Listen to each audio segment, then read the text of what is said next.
ரெடியான ஆட்டம் போட்டு அசத்தி இருக்கிற Romario shepherd. Romario ஷெஃபர்டை பொறுத்த வரைக்கும் தலைவன் ஆல்ரெடி வந்துட்டு ஒரு மேட்ச்சில் இம்பாக்ட் பிளேயராக உள்ள மாஸ் காட்டினார். எஸ்ஆர்ஜிக்கு அகெயின்ஸ்டான மேட்ச்சில் நம்மளுடைய ரொமாரியோ ஷெஃபர்டை ஒரு இம்பாக்ட் பிளேயராக உள்ள கொண்டு வந்தாங்க.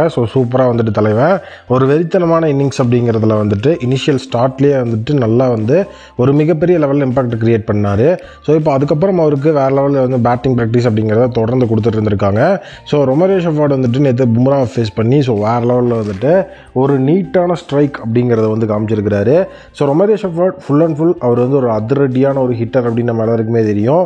இந்த மாதிரியான இம்பாக்ட் பிளேயர் ரூல் எல்லாம் வந்ததுக்கப்புறமா கண்டிப்பாக நிறைய டீம்ஸ் இதனால பெனிஃபிட் தான் இருக்கிறாங்க.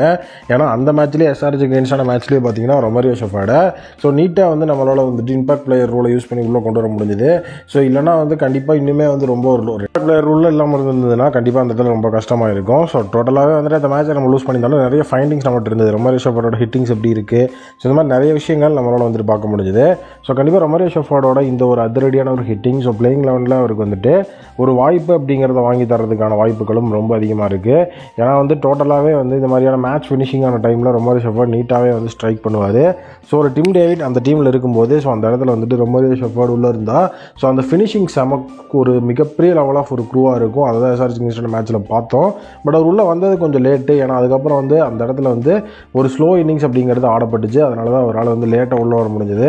சப்போஸ் அவர் டிம் டேவிட்டோட சேர்ந்து ஒரு 5 ஓவர் 2 இருந்தாருன்னா 2 பேரும் சேர்ந்து ஆடி வேற லெவலில் எஸ்ஆர்ஜிக்கு அகெயின்ஸ்டாக அந்த மேட்சை முடிச்சு வச்சிருக்கிறதுக்கான வாய்ப்புகளும் இருந்திருக்கும்.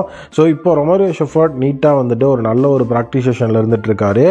இதுக்கப்புறம் நிறைய டைம் இம்பாக்ட் பிளேயராக ரொமாரியோ ஷெஃபர்ட் உள்ளே வர்றதுக்கான வாய்ப்புகள் கொஞ்சம் ஹெவியாகவே இருக்குது. அவரை ட்ரேட் பண்ணதுக்கான அந்த ஒரு மிகப்பெரிய லெவல் ஆஃப் ஒரு சூப்பரான ஒரு பாசிட்டிவிட்டி இந்த இடத்துல அவருக்கு கிடச்சிட்டு இருக்கு. ஜஸ்ட் பெஞ்ச் பண்ணாமல் ஒரு கேம் ஆடிட்டாரு, தொடர்ந்து அவருக்கு நாங்கள் வாய்ப்பு கொடுக்கும் அப்படின்னு சொல்லி நம்மளுடைய மும்பை இந்தியன்ஸ் சொல்லியிருக்கும் போது கண்டிப்பாக ரொமாரியோ ஷெஃபர்ட் இந்த மாதிரி நல்லமான ப்ராக்டிஸ் பண்ணால் இனிமேல் செம மாதம் இருக்கும் அப்படிங்கிறது எனக்கு தோணுது. ரொமாரியோ ஷெஃபர்டை ஒரு இம்பாக்ட் பிளேயரை யூஸ் பண்ணி மேட்சஸை ஃபினிஷ் பண்ண வச்சா கண்டிப்பாக மும்பை இந்தியன்ஸுக்கு அது செமையாகவே இருக்கும். உங்களுடைய ஒப்பீனியனில் ரொமாரியோ ஷெஃபர்ட் எஸ்ஆர்ஜி அகெயின்ஸ்டான மேட்ச்சில் கொஞ்சம் முன்னாடி வந்திருந்தா அந்த மேட்ச் நம்ம சைடில் ரிசல்ட் ஆகிருக்குமா அப்படின்னு நீங்கள் நினைக்கிறீங்களா அப்படிங்கிறத கமெண்ட் செக்ஷனில் மறக்காமல் கமெண்ட் பண்ணுங்கள்.